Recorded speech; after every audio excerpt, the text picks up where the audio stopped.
Some of the most important discoveries, inventions, and innovations within a field come from people who are trained in a much different field and who have an outsider's approach. Louis Pasteur was a classic example of this. He was trained as a chemist and mineralogist, so he brought a much different way of thinking to the subject of medicine and germs, a method that was infinitely more creative. Albert Einstein was a complete outsider. His two most important discoveries came when he was working at the Swiss Patent Office. Google itself exemplifies this idea. It is perhaps the most successful business on the planet, founded by two men who are relatively complete outsiders to business and who therefore structured and directed their company in a very novel and creative fashion. I could go on and on and on with this list, including many great artists. There are two important reasons why outsiders generally have a creative advantage. First, they are less steeped in and burdened by the conventions of the field that they are attacking. They ask a different set of questions. They approach problems from unconventional angles.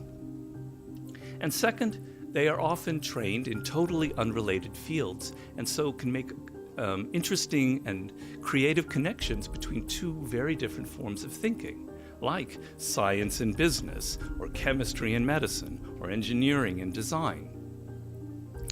Now, we can't all consciously follow such a path, but even within the careers that we're pursuing, we can train ourselves to think like outsiders and help loosen up the mind in the process. Everyone in this room knows how to create. You're not a manager of your life, you're a creator of your life, or you wouldn't be in this room.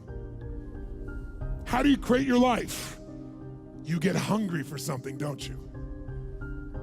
Who has done something in your life that once seemed difficult or impossible, and now it's part of your life? Who's got something in your life in this area? Say I. How did you do it? You created it 3 ways. Number 1, you decided there's something you wanted so bad that you unleashed all your desire. You became obsessed with it. If it was a business or a car or a relationship or a transformation in your body, if there's something you once envisioned and now it's real, it's because you didn't just envision it, you brought so much emotion to it that now it's in your life. It was once a dream, it was once a goal, and now it's in your life. How many have something like that in your life now? Say I. You may take it for granted now, hopefully not, but it was once just a vision. It may have seemed impossible at one time. So how did you do it? You started with a concrete vision of what you wanted and you focused on it continuously, didn't you?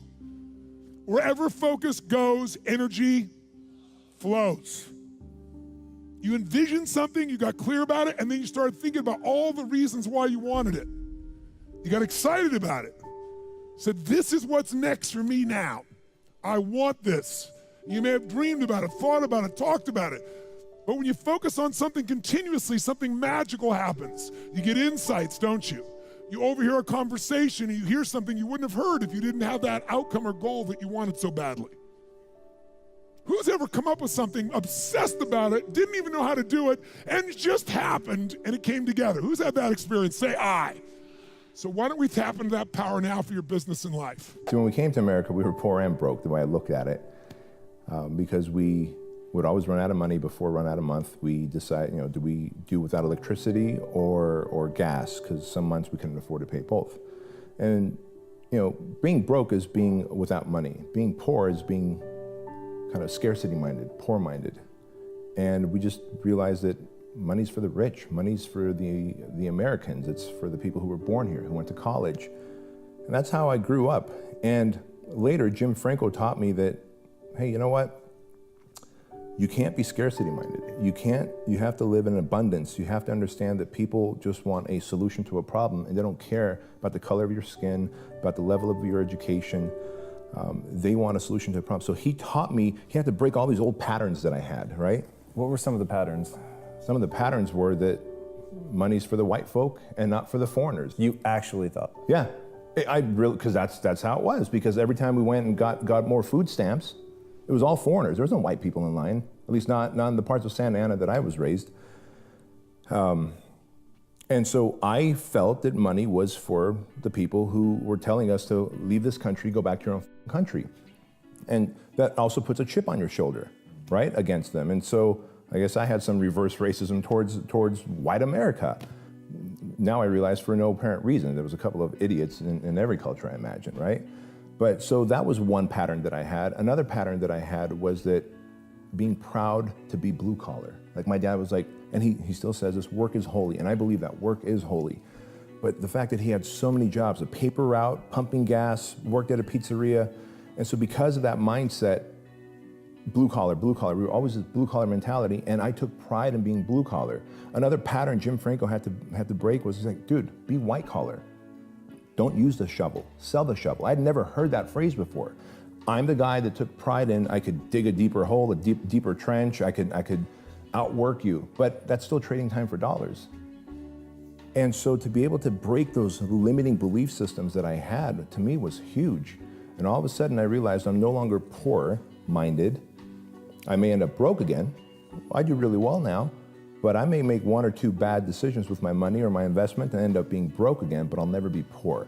And I know how to get back from broke because I know how to add value to society, solve problems in exchange for money.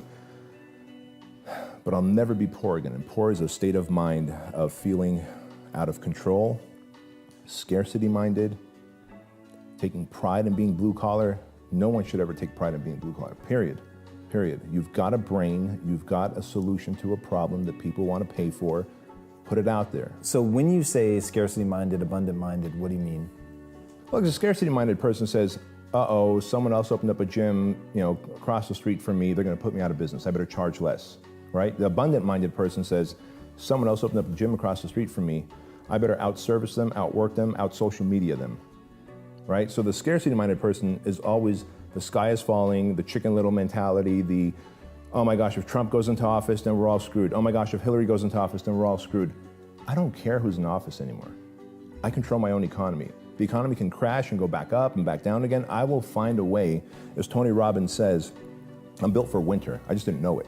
And so more people need to be abundant-minded in that if the economy crashes, I just have to deliver more value and create this category of one about myself. If competition shows up, I have to outservice them, outwork them, out-social media them, versus shrivel up and die. I came home one night from work spraying for cockroaches. And long story short, I turned on the Discovery Channel. I saw some guys going through Navy SEAL training. And they were going through Hell Week and they were getting their ass just beat. In and out of the water, guys ringing the bell. They were just suffering. And I was weighing like 297 pounds. And I had to make a change in my life. I was at an all-time low, and I wasn't going anywhere, and I was exactly what everybody said I was going to be, which was nothing. So I had to make a change. What was it about seeing suffering that's really interesting, and I actually get it, but I want to hear you explain it. Why suffering was the thing that triggered that thought? Well, for me, growing up, I came from a horrible background. I got called nigger every day of my life growing up, lived in a small town. The Klan headquarters at that time was about 20 minutes from where I lived. Right. One of the high ups in the KKK, son, sat behind me in 2 classes, so he called me nigger all the time. I got my first car, they spray painted nigger, we're gonna kill you on it. So I was just an insecure, scared kid. And the only way I could find myself was through putting myself through the worst thing possible. I'm gonna say the exact opposite of what today's world is saying. So we read a bunch of books nowadays. As humans, we want to find out how to be someone else. What we don't do is we don't go inside. So literally turn yourself inside out. Read the book that's like we're writing a book every day of our lives. Every day we're seeing who we are as people. When I was growing up, I lied for people to accept me because I didn't accept myself. So I would make up stories so then you would accept me into your world. Everything I did was for someone else to like me. It wasn't until I started reading my own book about how pathetic I was as a human being. I can blame my dad, I can blame kids at school, I can blame having health issues, ADD, my mom not being around. Great mom, but she was doing her thing. Right. I could blame a lot of people. And that's the book I was reading. and I put it off on everybody else. It wasn't until I said, you know what, for me to fix this, I gotta read what the f is wrong with David Goggins. Not blame anybody. Read my book and say, okay, I'm afraid of my shadow. How can I overcome that? Go in the military, get your ass kicked, do things you hate to do, be uncomfortable every day of your life. Roger that. I'm not the smartest kid in the world. Okay. Instead of somebody saying, oh no, you're smart. No, don't say that to yourself. I said to myself, no, I'm a dumb. Okay, roger that. How you get smarter? Educate yourself. So the things that we run from the truth. We're running from the truth, man. So the only way I became successful was going towards the truth. As painful and as brutal as it is, it changed me. It allowed me to become, in my own right, who I am today. Everyone has a problem with time, but the day has 24 hours and we sleep 6. Now I know there's some out there that say, whoa, I need 8. Well, I say just sleep a little faster, because the bottom line is we have 6 hours of sleep, 24 hours are available, so you have 18 hours now available to your work, your family, your hobbies, and also to learn something new or to do something new, which could easily be that you want to learn a new language, or that you want to read as a New Year's resolution, I have to read a book every week, or you say, I'm gonna go and reshape my body. So you're gonna go and take this hour out of your schedule and say, I'm gonna train an hour every day. So this is, for most people, a huge challenge, but it is totally doable, I can tell them, because the kind of things that I did when I came to this country, I mean, I went to school, I was working in construction, I was working out my 5 hours a day, I was taking acting classes from 8 o'clock at night to 12 midnight. I was doing all of those things. I wanted to make sure that out of the 24 hours of the day, that I don't waste one single hour.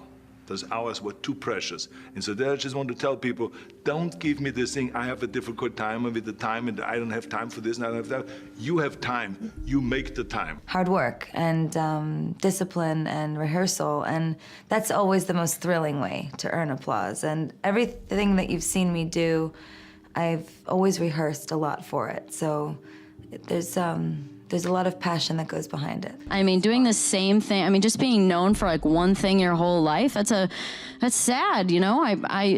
We all have so many interests, I'm sure. And so, you know, to get to make jobs of them all, or jobs, if you could call it that, but to make businesses out of them all, and see them on a daily basis in your light and how you visualize them is really cool and fun. And we can all do it. Mm-hmm. We all can do it. So many people are so afraid to try something because they're like, oh, like, I can't leave my job because I have to pay bills, or, it's like, well, start small then. But don't say you can't, because as many times as you say you can't, you're not going to. If you don't think you can, you won't. Thoughts become things. I'm in meetings a lot. My calendar gets very full with those. And then at night, after the kids have gone to bed, I'm on email a great deal. I get messages during the day. That's my chance to give long responses. And then over the weekend, I send a lot of mail as well. I take 2 weeks a year to just go off and read and think, where I'm not interrupted by work or anything else. I'm just solidly trying to think about the future, and people get to send me things to read as part of that so-called Think Week. So it's a nice mix of things. About 25% of the time that I'm out traveling around, meeting with customers, Europe, Asia, and that sort of helps me think, okay, do we have the right priorities? What are people responding well to, and what would they like to see us do better? Many people spend their lives in a state of almost permanent dissatisfaction. Right. Unfortunately. So they may be looking for some purpose, or they may have given up hope that there is some purpose for them, and they're just surviving or making a living. Or caught up in the doing. Caught up in the doing, in the stress of it. Right. And so usually when we talk about purpose, when people talk about purpose, they think of purpose in terms of future. Where am I going? What am I supposed to do? What's the direction I'm going in? What is my goal, the goal that I want to achieve? And that, of course, is there, it has its place, but I call that the outer purpose. More fundamental than the outer purpose is what most people usually overlook, and that is the realization that what matters most is finding your inner purpose. So, inner purpose is aligning your life fully with the present moment, so that you are no longer out of alignment with the present moment, which leads to the state of dissatisfaction that we talked about, that is the reality for many people. So you have to go, first of all, beyond the state of dissatisfaction that is so many people's reality. Right. But you cannot go beyond the state of dissatisfaction through some future goal that says, one day I would like to be in a state of fulfillment or satisfaction. No, you have to enter the state of fulfillment and satisfaction by becoming one internally with the present moment. And your purpose then, your inner purpose, is that alignment with where you are right now, to be totally where you are, and whatever you are doing, even if it doesn't look like the life purpose that you want for the next 30 years, whatever you are doing now, to be total in doing it, and no matter what it is, to be true to life by being true to this moment. I always want to constantly evolve, you know, I always want to constantly grow. I never want to get to a point where I feel like I got it figured out, you know, like I always want to like kind of like push myself to be better, you know, and do greater things, no matter what it is. I mean, I want to be the best. I'm a competitor, you know, I like to compete, you know, like growing up with, you know, with the name Michael Jordan, you know, I've always had a certain pressure on myself and always having to kind of like, you know, prove people wrong and I just kind of like put an instant chip on my shoulder of wanting to be great, you know, and do great things and also help people, man. I'm really big in the next generation. I feel like that's the only way it's going to get better moving forward is if, you know, you got to lead this world in a better place than it was when you came in. You know, I'm born in '87, dash, question mark. I don't know when I'm gone, you know what I'm saying? But I want to work on my dash, you know what I'm saying? I want to work on that time that I'm here. And it's, if I can make it easier for the next round of filmmakers and the next round of actors coming up, you know, I'm content with going out on that. Take it as it comes. Again, like I said, you were asking me about the future. I'll let you know a little bit closer. You know what I mean? All I can see right now is the gold. That's all I can see.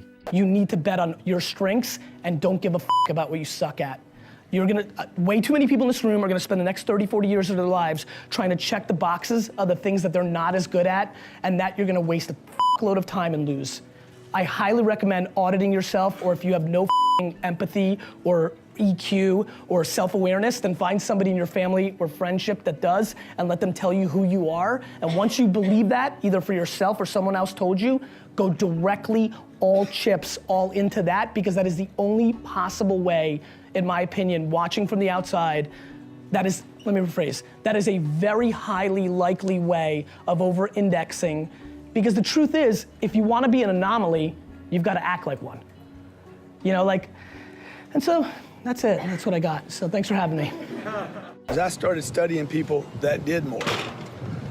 Not people that didn't do more, not people that said do less, not people that said, hey, don't be satisfied or be satisfied, not people that said, hey, be grateful for what you have. I started studying people that said and had done more, that you can do more. That's who I listen to today. I listen to the people, my friends in my life, the people I listen to, the people I talk to, the people that I follow on Facebook or YouTube or Instagram. I don't follow everybody. I follow the people that say, you can do more, dude. I follow the people that say, I am doing more. I follow the people that are actually doing something on this planet to make a difference for the better.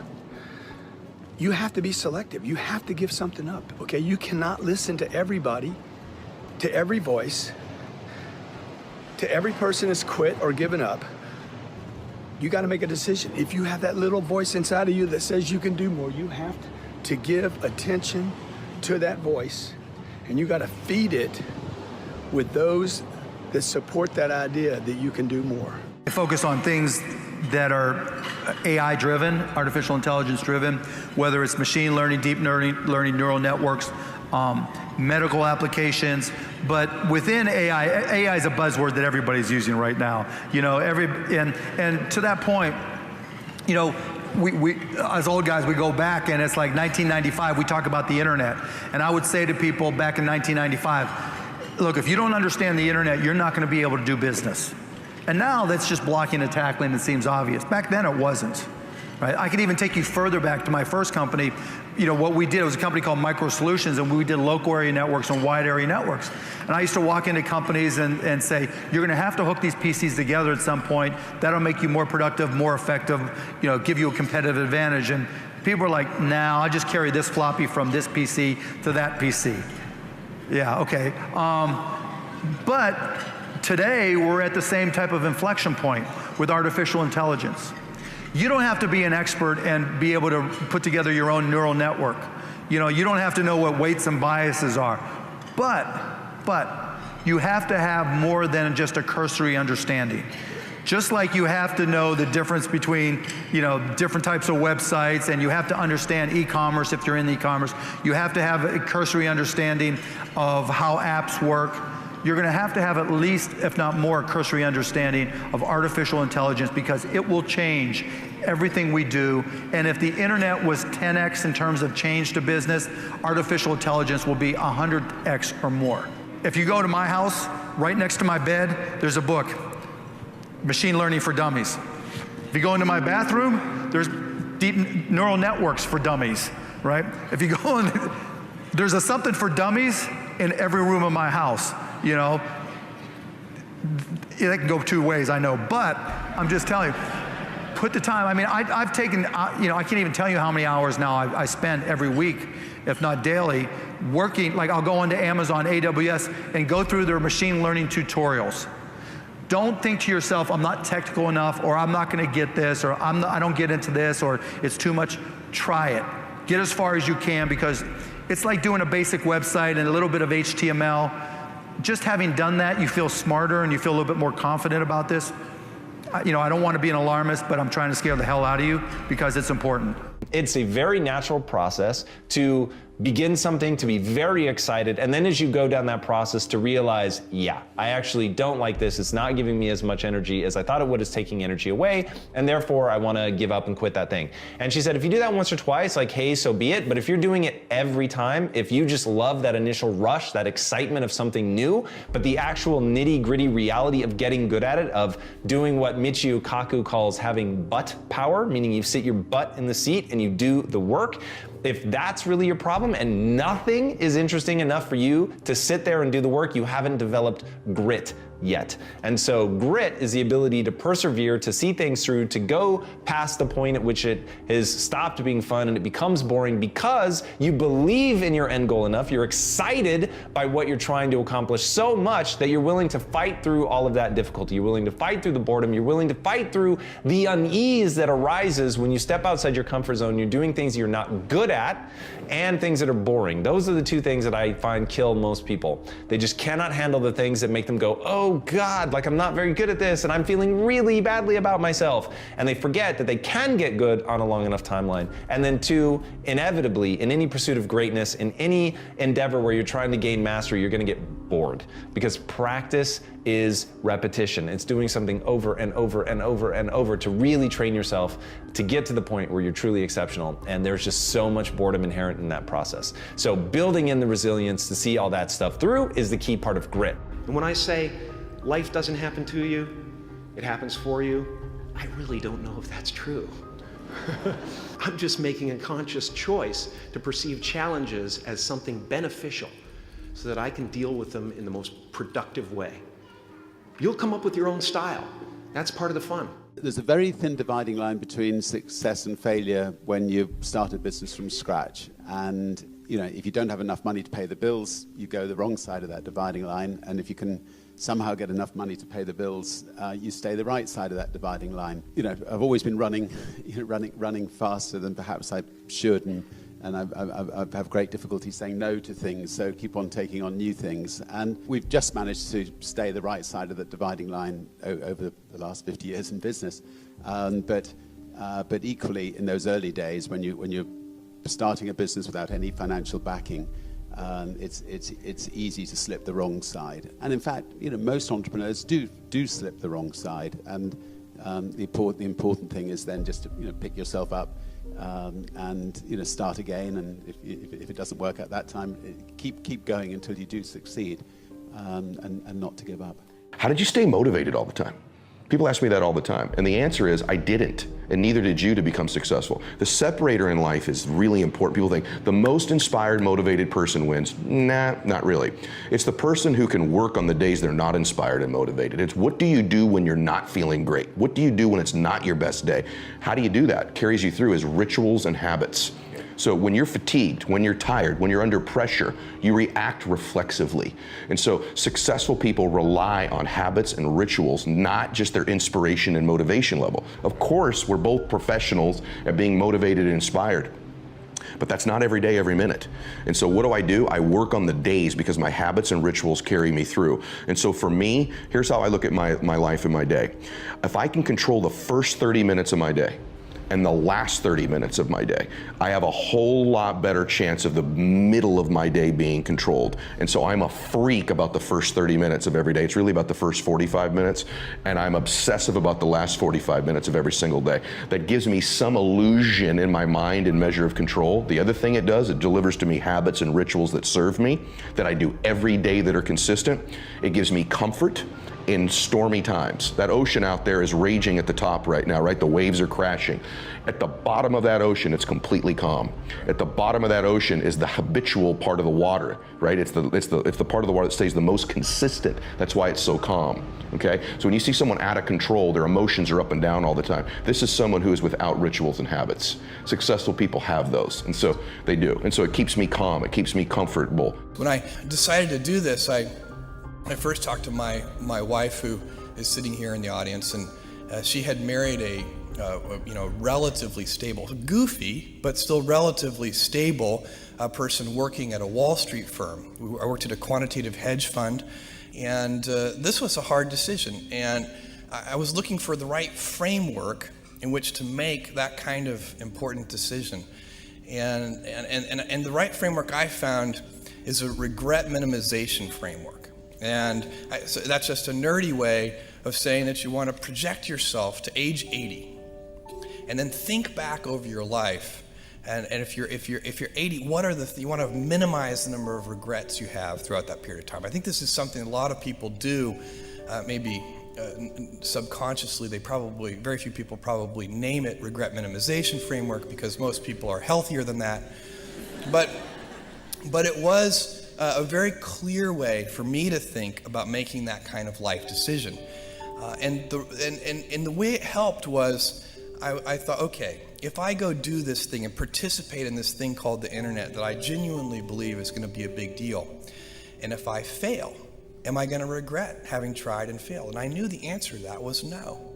But I also knew that if I didn't try, that I would always regret that. I would always wonder, and it would haunt me until that mythical day, which I actually hope will come. When the things most matter, you so desperately don't want to destroy it for being scared that you can really destroy it. Sure. When I hosted the Oscars, I was like, wow, man, this is 1 billion people, and I just thought, okay, whatever you do, just remember, you're a kid from Mooroonga in Sydney, you're hosting the Oscars, have some fun, and luckily for me, those turning points, I've somehow always stuck to that idea of just having fun. Being an actor, or even being an artist, and I had studied in school behind the camera, was not even in the vernacular of my dreams. I was raised 9 to 5, you go to work, you work your way up a scale. That's from your old man, right? Yeah.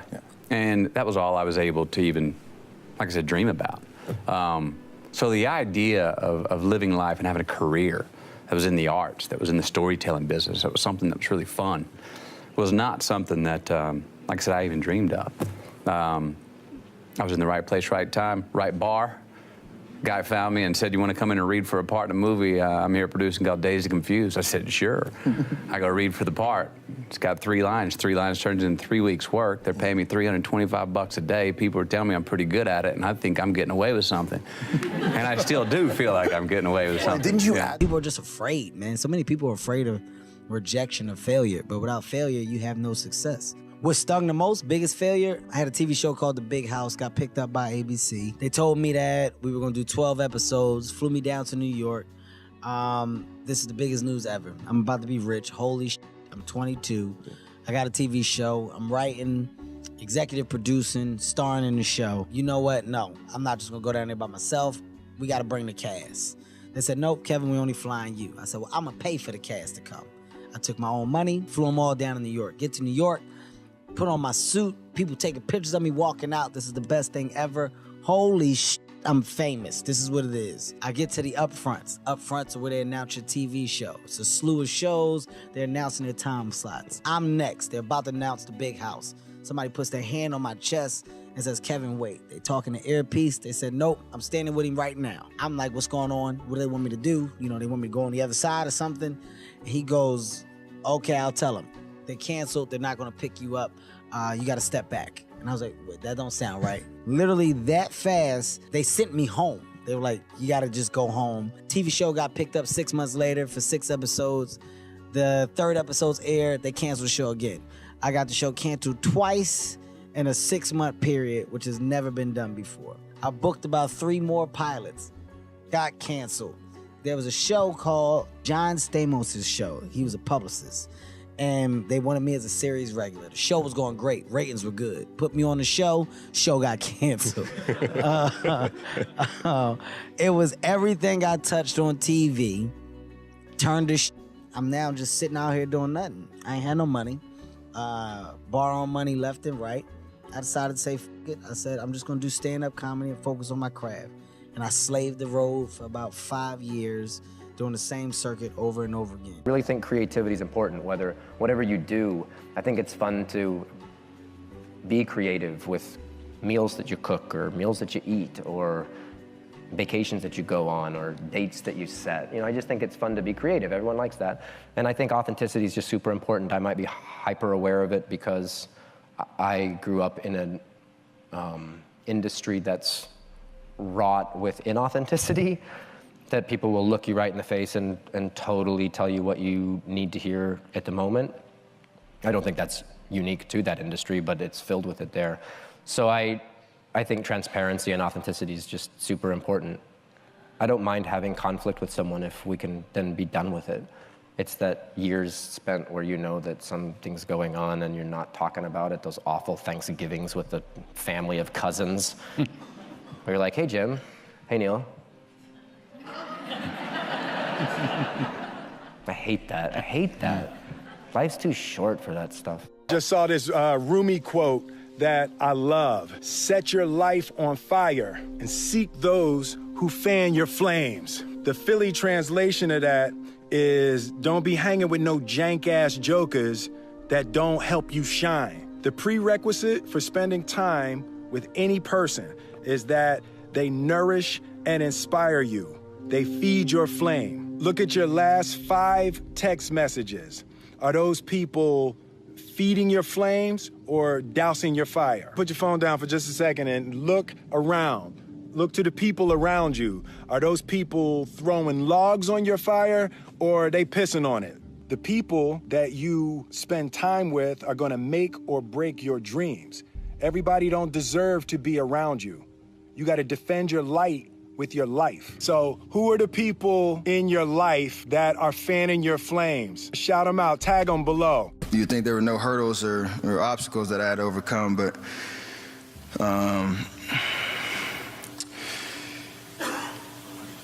even when I got to high school, I wasn't ranked. I wasn't ranked. I wasn't highly touted as a high school prospect. I had nobody really running, knocking on my door saying, please, please, please come play for our school until Coach McKillop called. And everything happens for a reason, and there's a story to everything. And if you take time to realize, what your dream is, and what you really want in life, no matter what it is, whether it's sports, whether it's in other fields, you have to realize that there's always work to do, and you want to be the hardest working person in whatever you do, and you'll put yourself in position to be successful. And you have to have a passion about what you do. And basketball was mine, and that's what's carried me to this point. I read this book because I was in disbelief, because people would tell, here's the strategy for success of The Secret, right? Go into your house and into a quiet room, and you close the lights, draw the shades, and sit on a couch and visualize a big fat check. 25 G's, $1,000 US, okay, with your name on it. And I want you to imagine that check and just make that check go bigger in your mind and make it real, more real, and just put it out into the ether of the universe, and the law of attraction will take hold. Just think about it. Bullshit, right? Hello? If that's your strategy for success, the only thing that will show up in your mailbox is not the check, it's a freaking eviction notice from your landlord. They'll be towing away your car. Your wife or your husband will be over the next door neighbor, and you'll be still saying, where's the check? Where's the check? Where's the... Okay? The Secret is a load of crap, okay? Do I believe in manifestation? Yeah! Damn straight I do. But you gotta take action. I'm one of those unfortunate people. I tried it. I really did. I swear I tried it. I read the books, well, let me try, you know? So I sat there and I prayed for the check, never came. But I went out and started taking action. Guess what? The check came with an extra couple of zeros. Passion is not an actionable word. It's correct, you know, that those who do the things that they're passionate about do better, but it's not helpful advice. And so the question is, where does passion come from? Passion is a result. Passion is an energy. Passion is the feeling you have when you're engaged in something that you love. Passion is the feeling you have that you would probably do this for free, you know, and you can't believe somebody pays you to do it. You know, and I think we mistake that passion is something we do in our private lives, but it shouldn't be done, you know, in our careers, for example. And I'm a firm believer that you are who you are. And anybody who says, I'm different at home than I am at work, in one of those two places, you're lying. And the goal is to make everything you do in home and at work something that you have excitement to do. So how do you find the things that you're excited to do? Well, it's actually easier than you think. What are the things that you love to do? What are the things that you would do for free? You know, how can you recreate that feeling and be paid for it? So what are the things that I do on the weekend, right? I love, I'm very involved in the art world. I love to go to museums and galleries, but I love to go see dance and performances because I want to see how others are interpreting the world. So that inspires me. New ideas, new thoughts, new ways of looking at the world are things that interest me privately, and I seek it out and pay money for it, right? So does that mean I have to have a career in the arts? No, it means I have to have a career where new ideas are explored, where people are experimenting and trying things out, and I have to explore new ideas and try things out, and I'm just as excited to go to work every day as I am to, you know, go do something on a Saturday night.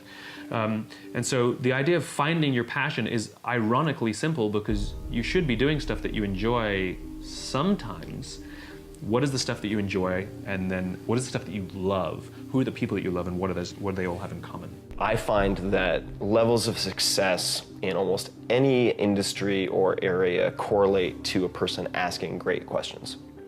In some cases, they seem absurd. In fact, the hallmark, in a way, of great questions is that they sound completely ridiculous. So someone might ask, like Peter Thiel, why can't you achieve your 10-year goals in the next 6 months?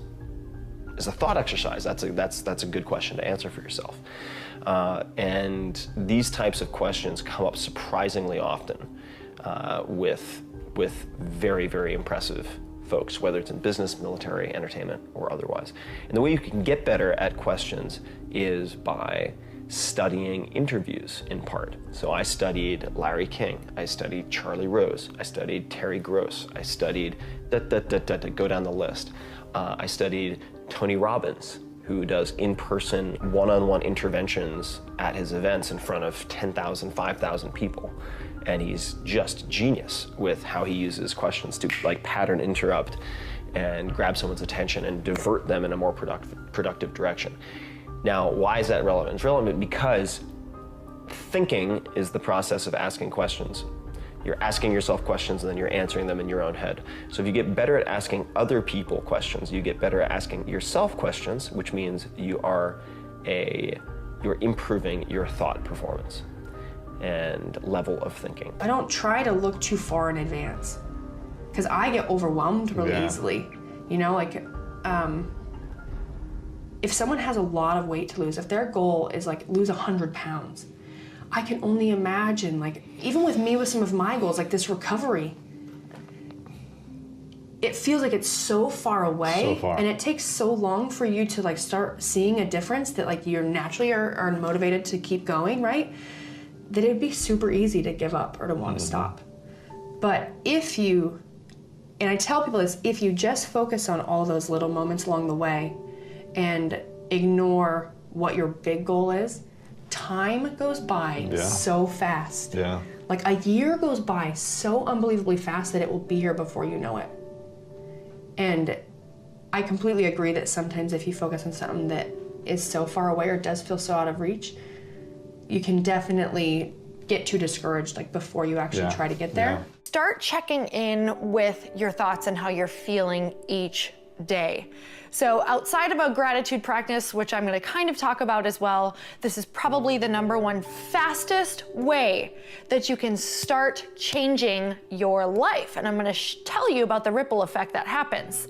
So it's checking in to see where you're at. What emotion are you feeling in that moment? So if you wake up in the morning and you're anything like me, I don't necessarily wake up in the best mood at all. So I really need to start figuring out how to up-level my feelings, right? Because our feelings are the best indicators of what we're attracting, what we're going to attract that day, how we're going to feel, maybe what's going to come into our life, who we're going to end up talking to.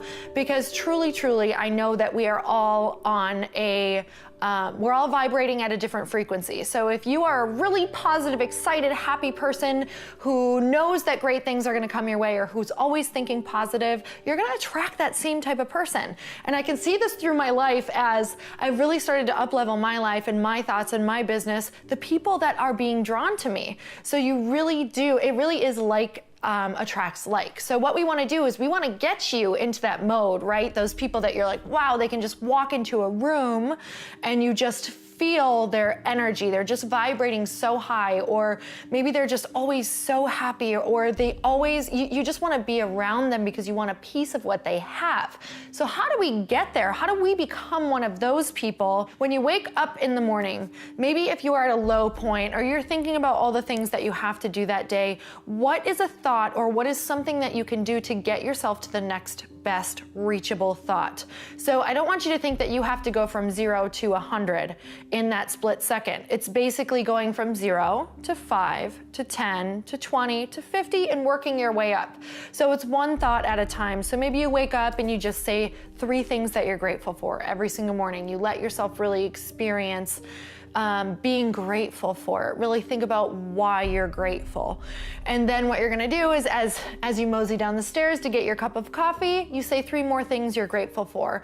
Or I'm so grateful that I have a job today because of what it allows me to do. And you really start letting that sink in. And you think of something that maybe you're excited about, something that you could create, something that you love about yourself. It's this constant up-leveling of your thoughts. So it's guiding your thoughts, right? So instead of just being mindless, which what happens, we're imperfect human beings, right? So when we're mindless and when we don't guide our thoughts, they're gonna go to chaos. They're gonna go to craziness. They're gonna go to overwhelm because life is crazy. And we're constantly getting sidetracked. We're constantly getting distracted. It's literally people's full-time job on TV, on Instagram, on whatever we're doing to distract us, right? They want us to be their consumer. They want us to be completely distracted. They want us to go to this fast food place, do this thing, do that thing. So we need to bring it back to a mindful place. So really that's what we're doing when we up-level those thoughts is how do you bring it back from crazy town? So bring it on back and then guide it to that next best thought, right? Because the next best thought is going to attract another good thought, attract another good thought, and attract another good thought.